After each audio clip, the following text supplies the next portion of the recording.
وَلُوطًا إِذْ قَالَ لِقَوْمِهِ، اور لوط کو ہم نے پیغمبر بنا کر بھیجا اس حال میں کہ انہوں نے اپنی قوم سے فرمایا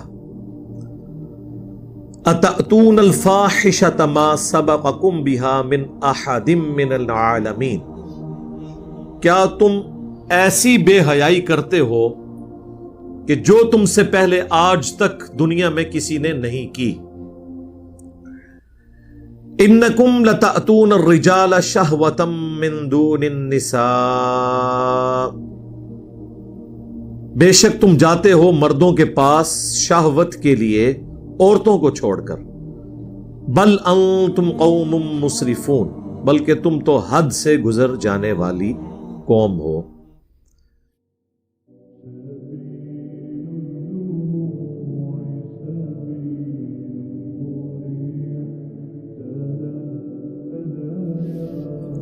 حضرت لوط علیہ السلام کا ذکر قرآن حکیم میں کئی ایک مقامات پہ ان کی قوم کے تفصیلی حالات آئے ہیں۔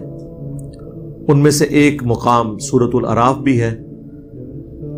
یہ حضرت ابراہیم علیہ السلام کے بھتیجے تھے۔ سورۃ العنکبوت میں آیا کہ ایک لوط ان پر ایمان لے کر آئے، ابراہیم علیہ السلام پر۔ اللہ تعالیٰ نے انہیں پیغمبر بنا کر سدوم کی بستی کی طرف بھیجا۔ یہ آج بھی بستی موجود ہے، لیکن تباہ شدہ حال کے اندر۔ اردن اور فلسطین کے درمیان اس ٹریک میں یہ بستی آتی ہے۔ اس کے کھنڈرات اور جو عذاب کے اثرات وہ ابھی تک وہاں پر موجود ہیں۔ اس کی ویڈیوز یوٹیوب کے اوپر ریئل ٹائم موجود ہیں، جس نے دیکھنی ہو وہ دیکھ سکتا ہے۔ انگلش میں ہم سڈوم، کیونکہ وہ ڈی یوز ہوتا ہے، سوڈومی کی ٹرم اس عمل کے لیے ہے۔ ہومو سیکچولیٹی بعض لوگ اس کے لیے لواطت قوم لوط کی وجہ سے استعمال کرتے ہیں، بل یہ سارے الفاظ اس کے لیے استعمال ہوتے ہیں، اور اس کا ذکر تورات کے اندر بھی موجود ہے۔ حضرت لوط علیہ السلام پر صرف ان کی 2 بیٹیاں ایمان لے کر آئیں، ان کی اپنی بیوی بھی کافرہ تھی، وہ بھی قوم کے ساتھ برباد کر دی گئی۔ کوئی ان پر ایمان نہیں لے کر آیا سوائے 2 بیٹیوں کے۔ ان کی قوم جو ہے وہ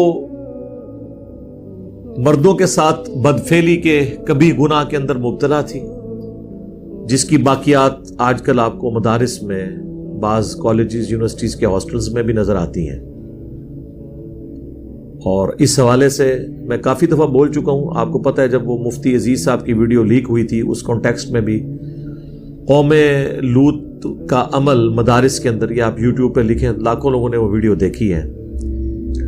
مسند احمد میں حدیث ہے، مشکات میں بھی یہ ساری احادیث موجود ہیں۔ آپ کو کتاب النکاح چیپٹر میں یہ احادیث مل جائیں گی اینڈ پہ جا کے، اور کتاب الحدود چیپٹر جو مشکات کا ہے، جس میں گناہوں کی سزا کیا ہے مختلف گناہوں کی، اس کانٹیکسٹ میں بھی آپ کو یہ ساری احادیث مل جائیں گی۔ پرائمری بکس مسند احمد، جامعہ ترمذی کے اندر تفصیل کے ساتھ یہ احادیث موجود ہیں۔ مسند احمد میں حدیث ہے کہ ایسا شخص ملعون ہے جو یہ بدفعلی کا عمل کرتا ہے، چاہے وہ مرد کے ساتھ کرے خواہ وہ عورت کے ساتھ۔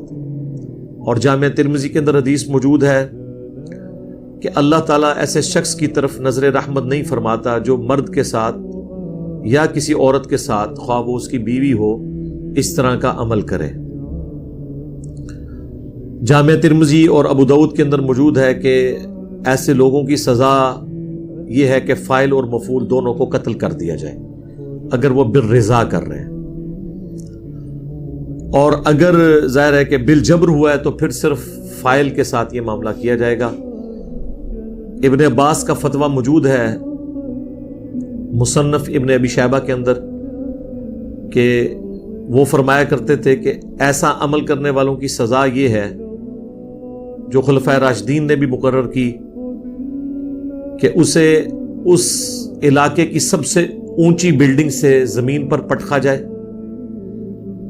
مر جائے تو ٹھیک، اور اگر زخمی حالت میں ہو تو پھر پتھر مار مار کر اسے ہلاک کر دیا جائے۔ یہ اس کی سزا ہے۔ کتنی سخت سزا ہے، آپ اندازہ کریں اس عمل کی۔ اور یہ سزا قرآن سے ہی ڈیٹیکٹ کی گئی ہے. آگے اس قوم پر جو اللہ کا عذاب نازل ہوا اس میں بھی یہی تھا کہ اللہ تعالیٰ نے اس پوری بستی کو، فرشتوں کو حکم دیا کہ اسے اٹھائیں اور بلندی سے الٹا کر کے پٹخ دیں، اور اس کے بعد ان پر پتھروں کی بارش ہوئی. آج بھی سائنٹیفکلی یہ چیز ثابت ہے کہ وہاں پر ایک آتش فشاں پہاڑ پھٹا تھا جس سے لاوا اور پتھر نکلے تھے، جس سے وہ قوم تباہ کر دی گئی. ظاہر ہے اس کی سائنٹیفک ریزن تو ہوتی ہے، اللہ تعالیٰ کی طرف سے جو زلزلے کی شکل میں عذاب آتا ہے یا چنگھاڑ کی شکل میں آتا ہے یا تیز ہوا چلنے کی شکل میں آتا ہے، اس کے لیے کوئی نہ کوئی سائنٹیفک ریزن تو ہوتی ہے. اللہ تعالیٰ ایکٹیویٹ کرتا ہے ان چیزوں کو. بہرحال اس چیز کو مانتے ہیں کہ ایک بستی تھی، آج بھی ان کے جو فاسلز ہیں وہاں پہ موجود ہیں. ایون جو لوگ گھروں میں ہیں وہ اوندے منہ اسی طریقے سے پڑے ہوئے ہیں، آج بھی اسی حالت میں وہ پتھر بن گئے ہوئے ہیں. وہ ساری ویڈیوز اویلیبل ہیں ریئل ٹائم. وہ صدوم کی بستی ہے. انگلش میں اس عمل کو سوڈومی کہا جاتا ہے.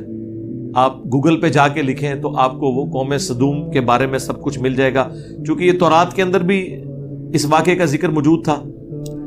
لہذا یہ یاد رکھیں، دنیا میں جتنی بھی اخلاقی برائیاں ہیں، ان کے لیے جتنی ٹرمز ہیں وہ الہامی کتابوں سے ہی ڈیوائز کی گئی ہیں، اور جتنی اخلاقی اچھائیاں ہیں ان کے لیے جتنی ٹرمز ہیں وہ بھی الہامی کتابوں سے ڈیڈکٹ کی گئی ہیں. کیونکہ انسان اخلاقی قوانین نہیں بنا سکتا. مرد بنائیں گے تو اپنے حقوق کی بات کریں گی، عورتیں بنائیں گے تو اپنے حقوق کی بات کریں گی. اللہ تعالیٰ اخلاقی قوانین خود بناتا ہے. اور یہاں پر بھی اللہ تبارک و تعالیٰ نے اس قوم کا ذکر کیا تاکہ لوگ اس برائی سے بچیں.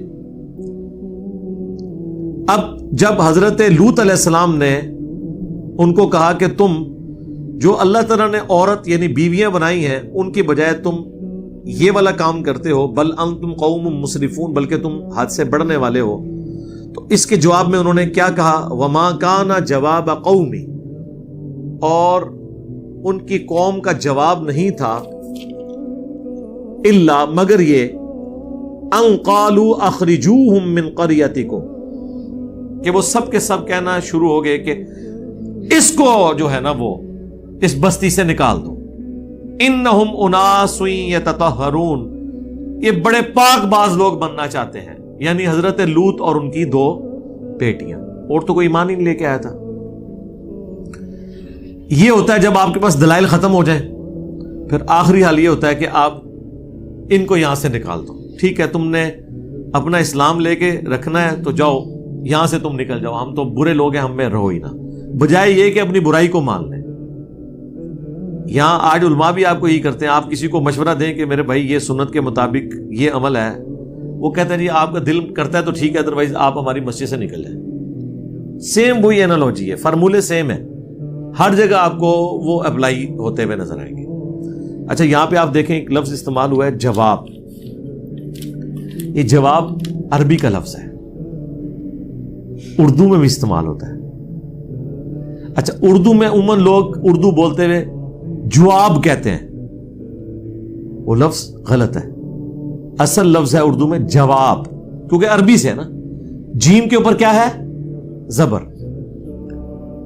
اور جواب کس کا ہوتا ہے؟ سؤال.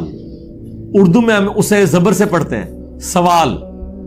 سوال لفظ غلط ہے، یعنی اردو میں جو آپ بول رہے ہیں اس کے بالکل الٹ ہے. سوال کے اوپر زبر ہے اردو کے اندر جو ہم بول رہے ہوتے ہیں، لیکن اصل لفظ کیا ہے؟ سؤال. واو بھی کوئی نہیں، سین پہ پیش، واو کے بعد وہ جو الف ہے وہ حمزہ اس کے اوپر ہے. سؤال، سؤال اور جواب. لیکن ہم کیا بول رہے ہوتے ہیں؟ سوالو جواب، یا جواب بھی بات بول دیتے ہیں. یہ لفظ جواب ہے، یہ لفظ آ گیا. اردو میں بعض اوقات ڈکشنری میں آپ کو الفاظ نہ مل رہے ہو تو قرآن میں آپ کو کافی سارے الفاظ مل جائیں گے جس سے آپ کو پتہ چل جائے گا کہ اس میں یہاں پہ زبر آتی ہے یا زیر آتی ہے یا پیش آتی ہے.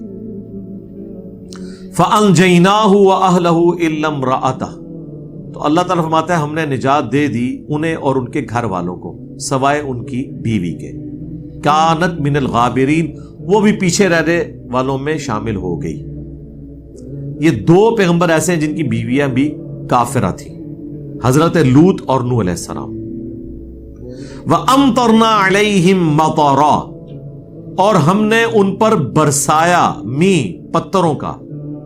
فَانظُرْ كَيْفَ كَانَ عَاقِبَةُ الْمُجْرِمِينَ، تو پھر دیکھو کیسا انجام ہوا ایسے مجرمین کا.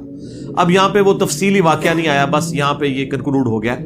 قرآن حکیم میں سورۃ الحجر کے اندر تفصیل سے یہ واقعہ آئے گا کہ ان کے اوپر پتھروں کی بارش ہوئی تھی. پھر سورۃ الذاریات میں آئے گا کہ حضرت ابراہیم علیہ السلام کے پاس فرشتے آئے انسانی شکل میں، اور حضرت ابراہیم ان کے لیے بنا ہوا بچڑا لے کر آ گئے. جب انہوں نے دیکھا یہ تو کھانا نہیں کھا رہے، اور اس زمانے کے اندر جب کوئی آپ کا نمک نہ کھائے تو اس کا مطلب ہوتا تھا کہ یہ آپ کا دشمن ہے، کیونکہ اتنی غیرت اس وقت لوگوں میں موجود تھی کہ اگر کسی کے گھر سے نمک کھایا نا تو اب اس کے خلاف نیگیٹو ایکٹیویٹی پرفارم نہیں کرنی. تو حضرت ابراہیم علیہ السلام دل میں گھبرا گئے کہ یہ مجھے نقصان پہنچانے آیا ہے. تو پھر فرشتوں نے تسلی دی کہ ہم فرشتے ہیں، انسانی شکل میں آئے ہیں. اب اتنے واقعے سے ہی آپ کو کتنے عقائد کلیئر ہو گئے. حضرت ابراہیم علیہ السلام کو پتہ ہی نہیں چلا یہ فرشتے ہیں جو انسانی شکل میں آئے. علم غیب کا عقیدہ بھی کلیئر ہو گیا کہ اس وقت ہوتا ہے جب اللہ بتاتا ہے. اگر ان کو پتا ہوتا تو اتنی تکلیف اٹھاتے کہ بچڑا پہلے ذبح کرتے، پھر اس کا گوشت کرتے، پھر پکا کے لے کے آتے. بے فکر ہو کے بیٹھنا تھا. جس طرح ہمیں رمضان میں پتا ہوتا ہے کوئی آ بھی جائے مہمان، پتہ چل جاتا ہے روزے سے ہے تو بس بے فکر ہو جاتے ہیں، اور جب پتہ چلے افطار سے پہلے ہی جانا ہے پھر تو اور بے فکر ہو جاتے ہیں. ٹھیک ہے، تو ابراہیم علیہ السلام بے فکر ہو جاتے ہیں، نہیں ہوئے. اس کے بعد ابراہیم علیہ السلام کو یہ بھی نہیں پتا چلا کہ یہ جو لڑکے ہیں جو لڑکوں کی شکل میں آئے تھے یہ فرشتے ہیں جو انسانی شکل میں آئے تھے. پھر قرآن میں آیا کہ ابراہیم علیہ السلام ان سے جھگڑنا شروع ہو گئے اس معاملے میں کہ جب انہوں نے یہ بتایا کہ ہمیں اللہ نے بھیجا ہے کہ ہم ایک قوم کو الٹنے کے لیے آئے. تو حضرت ابراہیم نے پوچھا کون سی قوم؟ تو انہوں نے کہا وہ سدوم کی جو بستی ہے. تو حضرت ابراہیم نے فوراً کہا کہ وہاں تو لوط بھی ہے میرا بھتیجا. حالانکہ حضرت ابراہیم کو بھی پتا تھا، لیکن پیغمبر رقیق القلب ہوتے ہیں. تو انہوں نے کہا کہ ہمیں پتا ہے ان کو اور ان کے گھر والوں کو ہم بچا لیں گے سوائے ان کی بیوی کے. 2 بیٹیاں ان کی بچیں گی اور وہ بچیں گے. ٹھیک ہے، یہ تو خیر انہوں نے بعد میں اس کی تعداد بتائی. پہلے حضرت ابراہیم کے بارے میں قرآن میں آتا ہے کہ حضرت ابراہیم جھگڑا کرنا شروع ہو گئے ان کے ساتھ اس بات پہ کہ کسی طریقے سے عذاب ٹل جائے.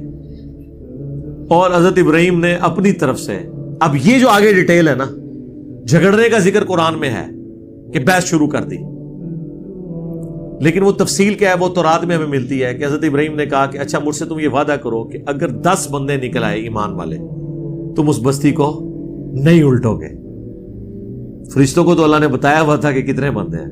انہوں نے کہا جی لو جی وعدہ. انہیں ایویں اپنی یاری نبھائی حضرت ابراہیم نال کہ تسی فرماتے ہیں ٹھیک ہے خلیل اللہ ہو تسی تہاڈی گل دا بھرم رکھاں گے. اور وہ بھرم ہی انہوں نے ادھر تک ہی رکھنا تھا جتنی اللہ نے اجازت دی ہوئی تھی، ورنہ اللہ کے حکم کے بغیر تو کمٹمنٹ نہیں کر سکتے تھے. حضرت ابراہیم کو شک پڑ گیا کہ وہ کام جو ہے نا کوئی ڈل گیا ہوا ہے. پھر حضرت ابراہیم نے کہا کہ نہیں 10 نہیں 5. انہوں نے کہا ہاں اگر 5 بھی نکل آئے نا تو معافی. حضرت ابراہیم کو کیا پتا تھا کہ 5 بھی نہیں نکلنے. ٹھیک ہے، یہ تو جناب ختم نبوت کی برکت ہے جو یہ امت اتنے بڑے لیول کے اوپر توحید قبول کیے ہوئے ہیں، پیغمبروں کی دعوت کو مانے ہوئے ہیں.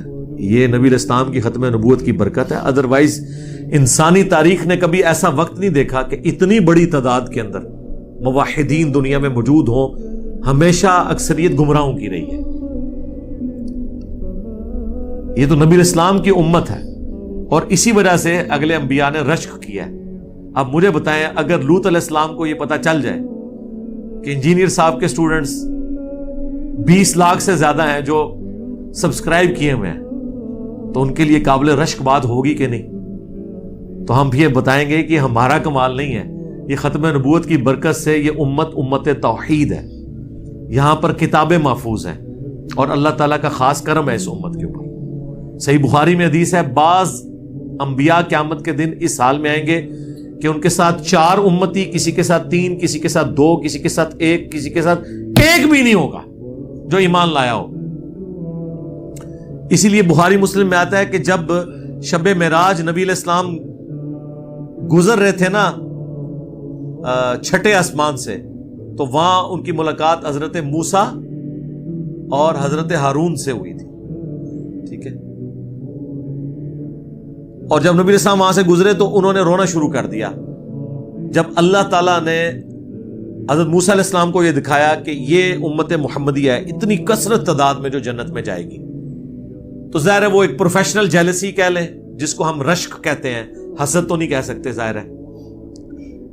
اور بخاری مسلم کے الفاظ ہیں کہ حضرت موسیٰ علیہ السلام نے کہا کہ یہ لڑکا میرے بعد آیا اور اس کے ماننے والے مجھ سے بھی زیادہ جنت میں جانے والے۔ یہ نبی علیہ السلام کو اللہ تعالیٰ نے ایک پروٹوکول دیا ہے۔ بخاری مسلم کی حدیث ہے کہ جنتیوں کا نصف میری امت سے ہے، آدھے جنتی میری امت کے ہیں۔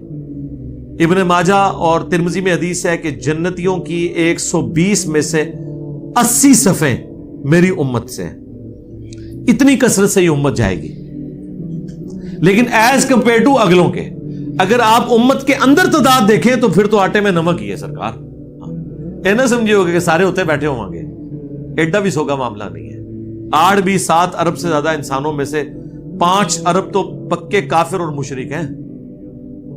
جو 1.5 ارب مسلمان ہیں ان میں بھی آپ دیکھ لیں، ہر فرقہ جب اپنے آپ کو جنتی ڈکلیئر کرتا ہے تو باقی کے 1.25 ارب مسلمان تو ہر فرقہ فارغ کرتا ہے۔ لیکن بہرحال اگلے انبیاء کی نسبت یہ تعداد بہت زیادہ ہے۔ اب ابراہیم علیہ السلام کو کیا پتا تھا کہ 2 بیٹیاں ہوں گی، حضرت لوط علیہ السلام کی اور ایک ان کی خود اپنی ہستی، اس کو اللہ تعالیٰ نجات دے گا۔ 3 بندے صرف، بیوی بھی ان کی ہلاک۔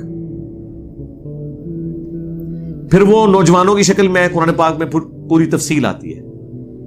اب وہ جب نوجوان حضرت لوط علیہ السلام کے مہمان بن کے آئے تو لوط علیہ السلام کو بھی علم غیب نہیں تھا جب تک اللہ نہ بتائے، وہ مہمان بن کے گئے۔ اللہ تعالیٰ نے سنت اڈاپٹ کی ہے نا، وہ قرآن میں پوری تفصیل آئی ہے۔ پھر اس کی مہمان کی شکل میں گئے تو حضرت لوط علیہ السلام نے انہیں گیسٹ کے طور پہ رکھا کہ دوسرے علاقے سے لوگ یہاں پہ کوئی وزٹ کرنے آئے۔ اس جگہ پہ لوگ ٹورزم بہت زیادہ تھی، لوگ دوسرے ملکوں سے سیر و سیاحت کے لیے آیا کرتے تھے۔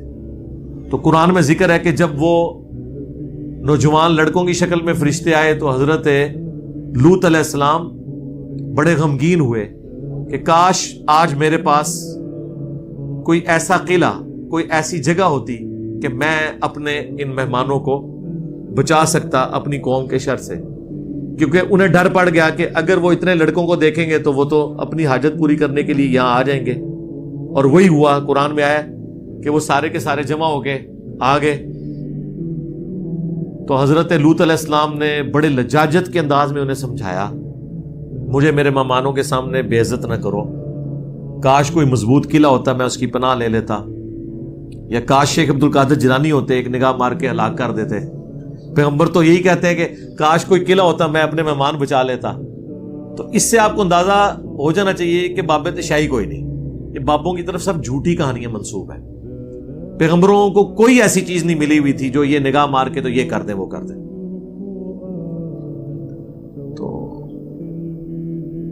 حتیٰ کہ حضرت لوط علیہ السلام نے کہا کہ کسی کو زیادہ مسئلہ ہے تو یہ میری بیٹیاں ہیں، ان کے ساتھ شادی کر لو کسی نے کرنی ہے۔ انہوں نے کہا کہ یہ ہمیں مشورے اپنے پاس رکھو، تمہیں پتہ ہے ہم کس کام کے لیے آئے ہیں۔ اس وقت پھر فرشتوں نے اب دیکھا نا کہ حضرت لوط علیہ السلام جو ہے وہ ان کا وہ تھریش ہولڈ پوائنٹ کراس کر گیا ہے، ظاہر ہے پریشانی، ٹینشن۔ انہوں نے کہا آپ گھبرائیں نا، ہم اللہ کے فرشتے ہیں، یہ ہمیں کیا نقصان پہنچائیں گے، ان کو الٹنے کے لیے ہم آئے ہوئے ہیں۔ بس رات کے آخری پہر آپ نے اپنے گھر والوں کو اپنے ساتھ لے کے نکل پڑنا ہے، اور آپ کی بیوی جو ہے نا وہ آپ کی اس قوم کے ساتھ شمار کی جائے گی، باقی آپ اپنی بیٹیوں کو۔ پوری قوم میں سے ایک مرد نہیں نکلا، ایک مرد کا بچہ نہیں نکلا جو حضرت لوط علیہ السلام پر ایمان لایا ہو۔ 2 بیٹیاں اور کہا کہ آپ رات کے آخری پہر لے کے نکلیں، ان کے اوپر عذاب آئے گا، ہمیں حکم ہے کہ ہم اس بستی کو الٹیں گے اور ان پہ پتھروں کی بارش ہوگی۔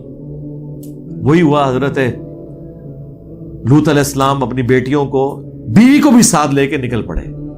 ظاہر ہے بندے فیملی کا تو ایک ہوتا ہے نا سلسلہ، اگرچہ انہیں بتا دیا گیا تھا اس نے کو نہیں بچنا، ان کا چلو ایک آخری ٹرائی مار کے دیکھ لوں، لیکن آپ کو پتا ہے کہ موت کے غرغرے سے پہلے پہلے توبہ قبول ہوتی ہے۔ چونکہ اللہ نے عذاب کا فیصلہ کر لیا تھا، اگرچہ اس کی ایگزیکیوشن چند گھنٹے بعد ہوئی، لیکن فیصلہ ہو چکا تھا، اس سے پہلے تو وہ ایمان نہیں لائی تھی، نہ بعد میں اس نے لانا تھا۔ تو حتیٰ کہ قرآن میں یہاں تک الفاظ ہیں کہ ہر بندے کے نام کا پتھر ہم نے مخصوص کیا ہوا تھا اللہ کی طرف سے، جی طے تھا کہ یہ والا پتھر اس بندے کے نام کا ہے، وہ اسی کو آگے لگتا تھا جب وہ آتش فشاں پھٹا، جو پتھروں کی بارش ہوئی۔ اللہم احسن عاقبتنا فی الامور کلھا واجرنا من خزی الدنیا وعذاب الآخرہ، آمین۔ تو بہرحال وہ لے کے نکلے، یہاں تک تو قرآن میں آیا ہے۔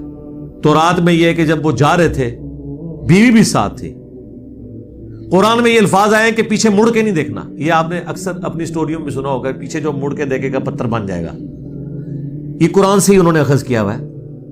فرشتوں نے کہا تھا کہ آپ کو جب چیخوں کی آواز آئے نا، آپ کی قوم کے اوپر عذاب آ رہا ہو، تو آپ نے مڑ کے نہیں دیکھنا، یہ نہ ہو کہ پیغمبر ہے تو دل پسیج جائے، مڑ کے نہیں دیکھنا، کیونکہ وہ عذاب نازل ہو رہا ہے اور عذاب والا مقام ہے۔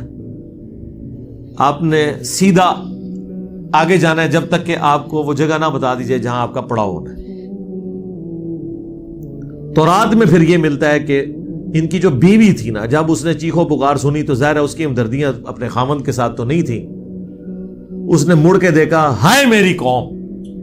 بس جب مڑ کے دیکھا تو اس کے حصے کا پتھر اسے لگا، اور وہ پیغمبر کے ساتھ ہوتے ہوئے بھی ماری گئی، کیونکہ اس کے اعمال اور عقائد پیغمبروں والے نہیں تھے۔ آپ بے شک کہتے رہیں کہ جو کچھ بھی ہیں تیرے محبوب کی امت سے ہیں، وہ کہتی رہی کہ جو کچھ بھی ہوں تیرے محبوب کی بیوی ہوں۔ اس وقت تو محبوب لوط علیہ السلام ہی تھے نا، لیکن اس کی چیخو پکار کوئی کام نہیں آئی، مار دی گئی۔ 2 بیٹیاں لوط علیہ السلام کی جو آپ پہ ایمان لائی تھی وہ بچا لی گئی، اور وہ پوری کی پوری قوم ہلاک ہوئی۔ سدوم کی بستی بحر مردار کے کنارے، ڈیڈ سی کے کنارے، آج بھی ان کے اثرات موجود ہیں۔ اسی طریقے سے وہ گھٹنوں کے بل گرے ہوئے ہیں اور اوندے منہ پڑے ہوئے ہیں، ان کی شکلیں بھی ایسی بنی ہوئی ہیں جیسے کوئی ایک ایبرپٹ کسی کے اوپر عذاب آتا ہے۔ پتھروں کی بارش جو ہوئی اس کے نشانات پتھر وہاں پہ موجود ہیں۔ سائنٹیفکلی تو یہ کہا جاتا ہے کہ کوئی آتش فشاں یہاں پھٹا تھا اور اس سے پتھر نکلے اور اس سے یہ قوم ہلاک ہو گئی، لیکن آتش فشاں نے کب پھٹنا ہے سرکار یہ تو آج بھی نہیں پتا ہوتا، صرف یہ کہتے ہیں کہ یہ لیونگ والکینو ہے، کسی بھی وقت پھٹ سکتا ہے، پر وہ اللہ نے تو طے کیا ہوا تھا کہ کس وقت اس کو پھاڑنا ہے اور کس طریقے سے سزا دینی ہے۔ یہی سزا پھر اسٹیبلش ہوئی خلفائے راشدین کے ہاں، جو کوئی برا عمل کرے تو وہ اسی کو امپلیمنٹ کرتے تھے، جو مصنف ابن ابی شیبہ میں صحیح سند کے ساتھ ہے، مشکات میں بھی کتاب الحدود چیپٹر میں مل جائے گا، کہ بلندی سے گرایا جائے، کیونکہ اس بستی کو بھی اٹھایا گیا تھا، پھر الٹا گیا تھا، اور پھر پتھروں کی بارش سے ان کو نیست و نبود کر دیا گیا تھا۔ یہ عذاب ان پر اللہ تعالیٰ کی طرف سے آیا۔ میں نے تفصیلی گفتگو اس لیے کر دی تاکہ جو سکیٹرڈ فارم میں مختلف آیات قرآن حکیم میں مختلف جگہ موجود ہیں، اب جب دوبارہ یہ ذکر آئے گا تو آلریڈی یہ قرآن کلاس کے اندر میں نے کراس ریفرنس کے طور پہ ساری وہ آیات ڈسکس کر لی ہے۔ بعض جگہ ذرا تھوڑا ذکر ہوتا ہے، بعض جگہ زیادہ ہوا ہوتا ہے، کچھ حصہ تورات میں مل جاتا ہے، کچھ قرآن میں، کچھ احادیث کی کتابوں میں۔